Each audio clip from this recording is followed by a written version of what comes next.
It's time to eat. What are you hungry for? Sit down and get ready to consume an abundance of fantasy football knowledge from Ross Tucker and Joe Dolan. Feed me now. I'm starving. On the Fantasy Feast Eatin' Podcast.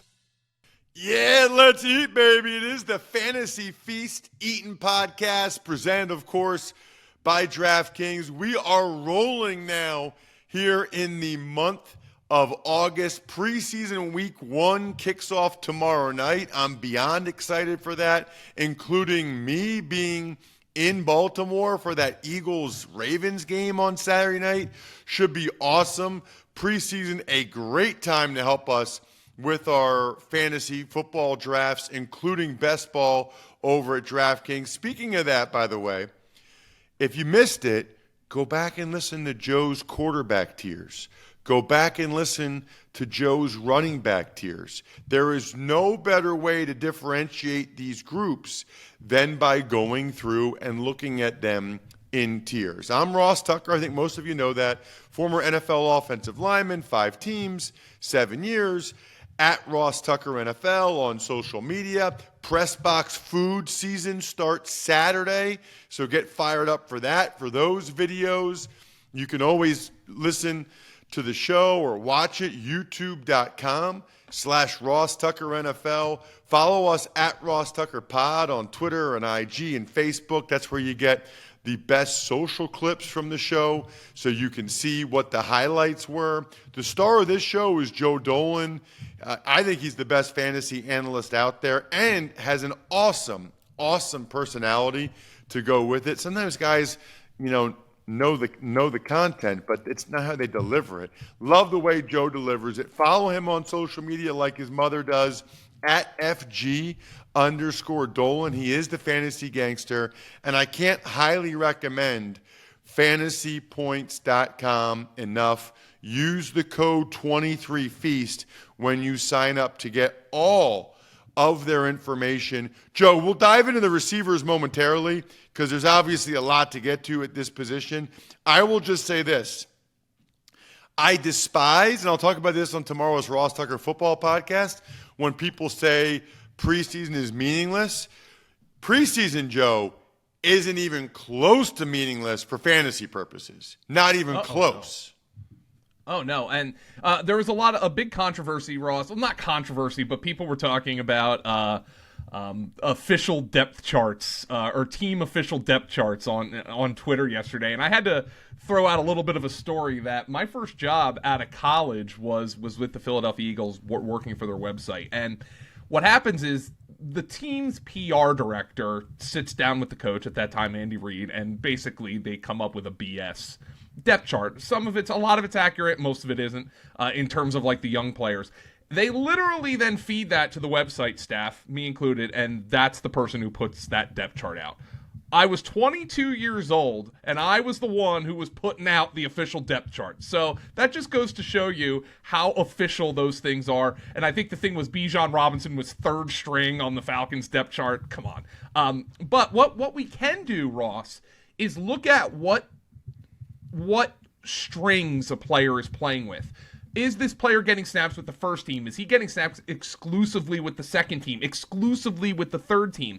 It's a little bit harder than in years past, though, because I think teams have gotten, quite frankly, smarter about not getting guys injured in the preseason. They don't want to expose their first team so much. But we do want to see how these rookies look. If they're getting first team snaps, if they're getting high second team snaps, it is absolutely vital to keep an eye on some of these trends. Who's in the game ahead of who? So, like, for instance, I think a lot of people are going to be focusing on the Dallas Cowboys. Who's the backup running back to Tony Pollard? All right, who's going to be the first guy in there? Who's going to get the most snaps with the first team? Who's going to get the most snaps with the second team? That's going to be something that we're absolutely going to follow, and we are going to discuss here on the podcast in the weeks coming forward. It's a really good point, Joe. They don't, whether it's guys that play or don't play. Last year, Dameon Pierce not playing for the Texans in the second and third preseason game was a great sign for him because that showed they thought he was that valuable. Absolutely. That is 100% the truth. So, they're resting this guy. That's great news. So there are going to be some eye-opening playing time issues from the preseason. No doubt about that. And I talk a lot, Joe, about, preseason games, how much I love them. You can be there with me in Baltimore if you'd like to be on Saturday night. The cheapest ticket right now on the Game Time app is $23. So for $23, you can go with your family. I think that's amazing, to be honest with you. Like, to be able to go to M&T Bank Stadium to see two really good teams. Now, look, it's not going to be the starters the whole time. Does your 7-year-old know that? Does your 4-year-old know that? And by the way, the starters might be more likely to come over to the stands or say hi or whatever. There's a reason why Game Time's the fastest growing ticketing app. They've got the Game Time guarantee, which means you'll always get the best price. If you find tickets in the same section or row for less, Game Time will credit you 110% of the difference. I only have the Game Time app on my phone. I don't use any other. Why would you use any other apps? They guarantee you the lowest price. So snag the tickets without the stress with Game Time. Download the Game Time app, create an account, and use code FEAST for $20 off your first purchase. Terms apply. Again, create an account and redeem code FEAST for $20 off. Download Game Time today. Last-minute tickets, lowest price, guaranteed.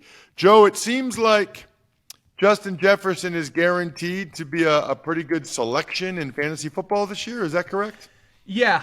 As a matter of fact, I mean, he's pretty much the consensus number one pick right now. At our guy John Hansen, John always likes to try to be ahead of the curve. Actually had him ranked at number 2 this year behind Jamar Chase, but Ross, something happened a couple weeks ago, or a week or so ago. Justin Jefferson, I have in a tier unto his own, the elite. Look, nobody's ever had a 2,000 receiving yard season in the NFL. If somebody's going to do it, Justin Jefferson's a pretty good bet. Adam Thielen is no longer there. Now, they might have upgraded that by drafting Jordan Addison, but he is a rookie. Justin Jefferson is the consensus number 1 pick. I don't think there's a huge advantage to picking number 1 overall this year. Some years there is, other years there isn't. I don't think this is a year when I have a huge preference as to where I pick in the first round. But Justin Jefferson, if I had the first pick in my draft and it was a standard draft, not super flex, I would take Justin Jefferson. So why is he, Joe, that much higher than your next guy? Jamar Chase, you have him as would-be elite, but Joe Burrow. Jamar Chase would be in that tier if Joe Burrow was healthy right now. And then, of course, he had the comments with Andrew Siciliano. I'm not sure if you saw those, Ross, but he had the comments with Andrew Siciliano when he's like to Joe Burrow, yo, dude, I don't want you out there week 1. I want you out there. I want you to be ready for the playoffs. Like, now, I don't think Jamar Chase knows exactly how long it's going to take Joe Burrow to recover from this calf injury, but it was a calf injury that did not look great. We clearly avoided worst case scenario, which would have been the Achilles, but as we are sitting here on August 9th, it appears there is a chance Joe Burrow is not ready for the start of the season. Their backup quarterback, I believe, is Trevor Siemian. They went out and signed him. They have Jake Browning, I think, on that team. So Trevor Siemian, capable backup quarterback, not the kind of guy who's going to get number 1 overall production out of Jamar Chase. Your next tier is the locked-in first-rounders. Tyreek Hill, Stephon Diggs, Cooper Kupp, CeeDee Lamb, and A.J. Brown. Joe, is this where we're at now, where this many receivers go in the first round instead of running backs now? Yep. So the first round right now, occasionally you'll see a guy like Lamb or Brown like slip to the turn. I don't see it too often. But look, we've just listed 7 wide receivers who are kind of locked in first rounders. There are 3 running backs who are locked into the first round right now. That would be Christian McCaffrey, Austin Eckler, and Bijan Robinson. Bijan Robinson's the RB3 on his own depth chart, and he's the RB3 in all of fantasy football. And then, of course, Travis Kelce's a first-rounder. That's 11 players. So then we're going to get to somebody in our next tier who one of these guys is going to sneak into the first round. Maybe it'll be Nick Chubb as well. But these guys are all first-rounders. They all carry a first-round ADP. They all are defensible first-rounders. I kind of like Tyreek Hill. Not kind of. I definitely like Tyreek Hill the most of this group. And part of that reason is because Cooper Kupp is now dealing with an injury. So we have to follow what Cooper Kupp's recovery status from his hamstring is. But all of these guys are locked-in first-rounders. They are all hammer wide receiver ones for fantasy purposes. No concern, Joe, with CeeDee Lamb with the Cowboys getting Brandon Cooks and Gallup a year removed from the ACL, that maybe Dak spreads it around a little bit more? The thing about CeeDee Lamb that I would be a little more concerned about is the offensive changes. I think they're going to go. What did Mike McCarthy called it? The Texas Coast offense. All right, all right, dude. But I think they want to go to more West Coast offense. Now, I would think CeeDee Lamb in an offense that features a lot of timing, quick game routes would thrive in that kind of offense. But he and Dak have kind of improvised a lot over the years. I wonder if that might hurt him. I have no issues, though, with them getting more receivers in the mix. I think CeeDee Lamb, maybe if he loses some volume, he can make up for it with efficiency. I'm not concerned about that with him. Your next tier is the kind of tier I like. First round production, second round cost. You got Amon-Ra St. Brown, Garrett Wilson, Devontae Adams, and Chris Olave. Yeah, my autocorrect named him Chris Olive, but Chris Olive, yeah, I like that. But we got. I'm looking at this tier and look, Amon-Ra St. Brown is definitely my favorite of this group. Who else is catching passes in Detroit right now? With Jamison Williams. And by the way, according to Dan Campbell, Jamison Williams isn't catching passes. So, I mean, right now, their top three targets might be Amon-Ra St. Brown, a rookie running back, and a rookie tight end. Who else is catching passes there? So Amon-Ra St. Brown is the guy I like the most of this. If you draft Amon-Ra St. Brown in the first round, I have no problem with it. The other guys there are a couple questions about. Is Aaron Rodgers truly going to be back? So I'm optimistic about it. I'm certainly more optimistic than I would be if Zach Wilson was starting for the Jets, but there are questions for Garrett Wilson. Devontae Adams, how much is he going to click with Jimmy Garoppolo, as great as we know Devontae Adams is? And Chris Olave, I kind of struggled what tier to put him in, but the question here is, how does he click with Derek Carr? Is Michael Thomas going to be healthy? What's the status in the backfield there? So there are some questions about these guys. Amon-Ra St. Brown is probably a tier above. The reason I didn't have him in the tier above, though, is you can generally get him in the second round, which is a phenomenal buy. And one of the reasons that I'm excited to pick at the back end of the first round this year is I could start my draft CeeDee Lamb, Amon-Ra St. Brown, A.J. Brown, Amon-Ra St. Brown, and really gobble up some values at running back in the middle rounds. I think that's a phenomenal start this year, and some of these second-round wide receivers is enabling a really sexy receiver start. In my opinion, the official beer of fantasy football is Labatt Blue Light. Drink some Labatt Blue Lights with your boys while you're drafting your fantasy team. Live life to the power of we. Always enjoy responsibly. Beer, Labatt USA, Buffalo, New York. Joe, before we get to the next tier, I should have mentioned this earlier. As a reminder, you take advantage of any of our sponsors, any of them.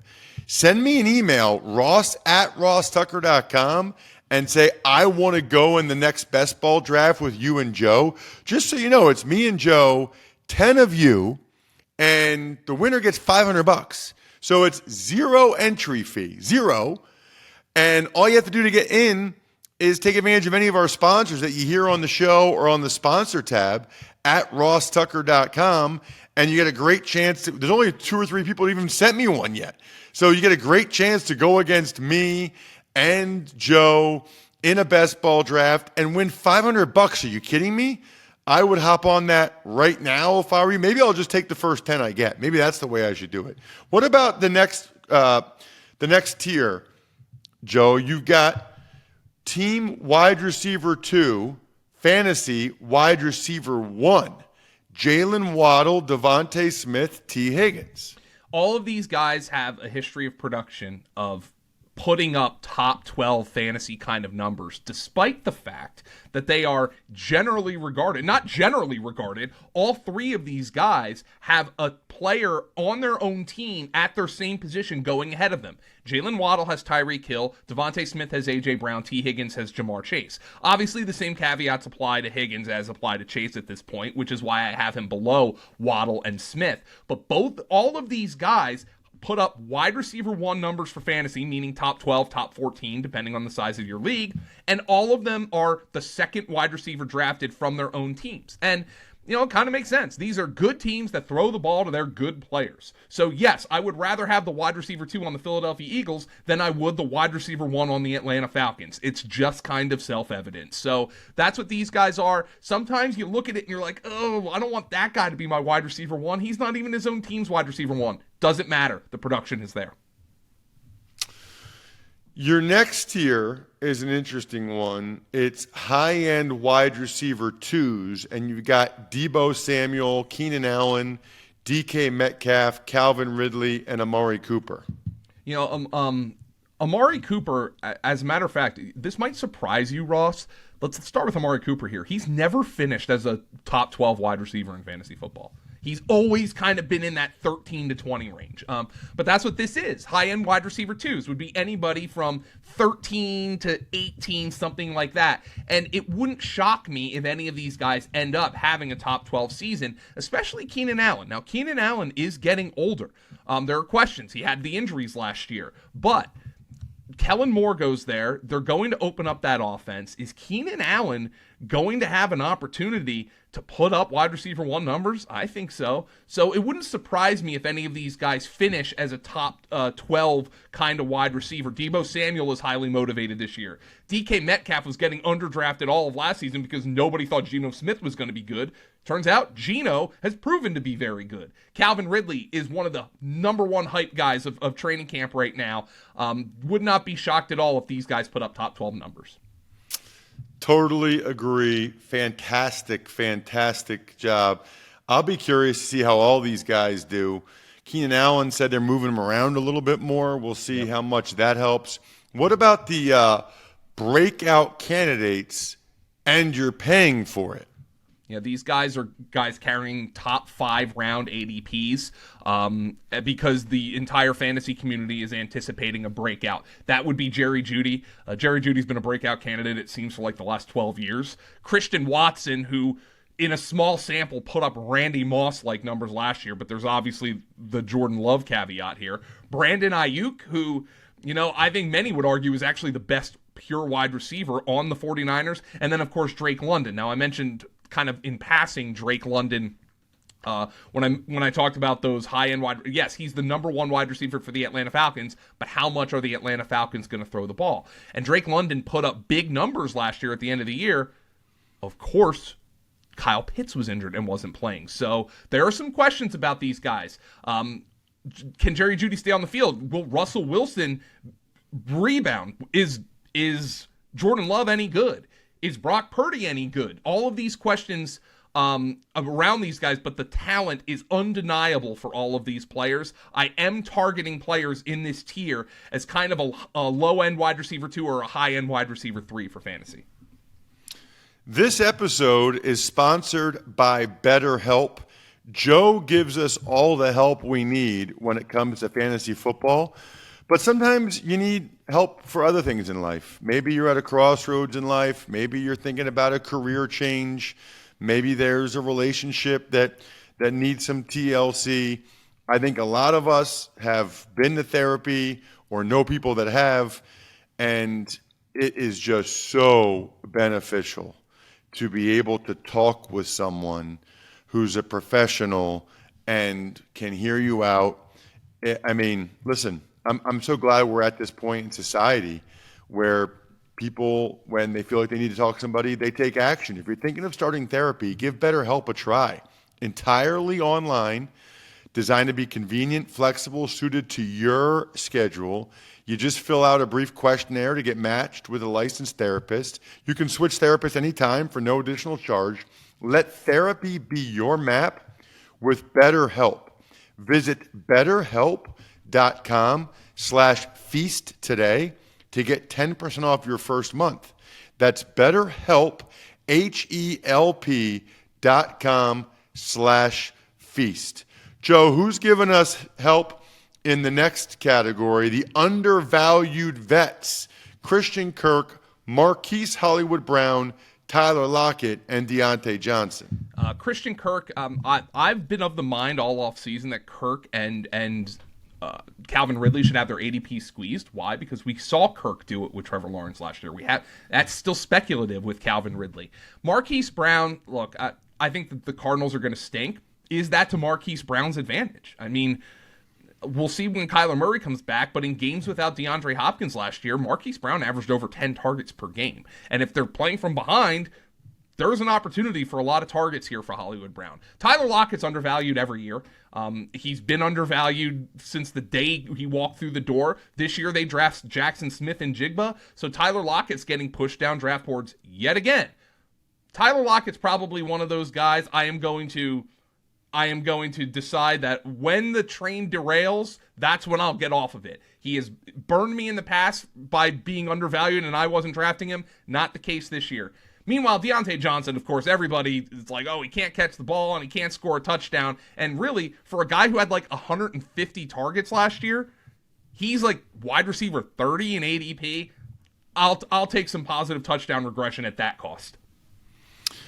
Interesting next tier, Joe. Really interesting next tier. Productive in the past, but big questions. You've got Terry McLaurin, and then I've never seen this before.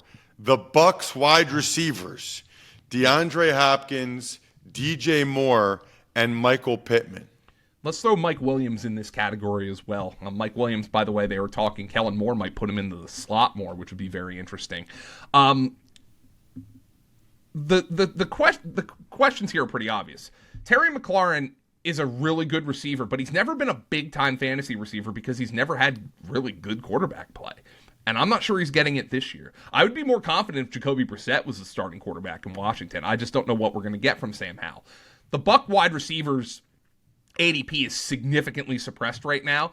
Kind of similar, quite frankly, to the Seahawks wide receivers last year when people did not feel good about the Seahawks quarterback competition.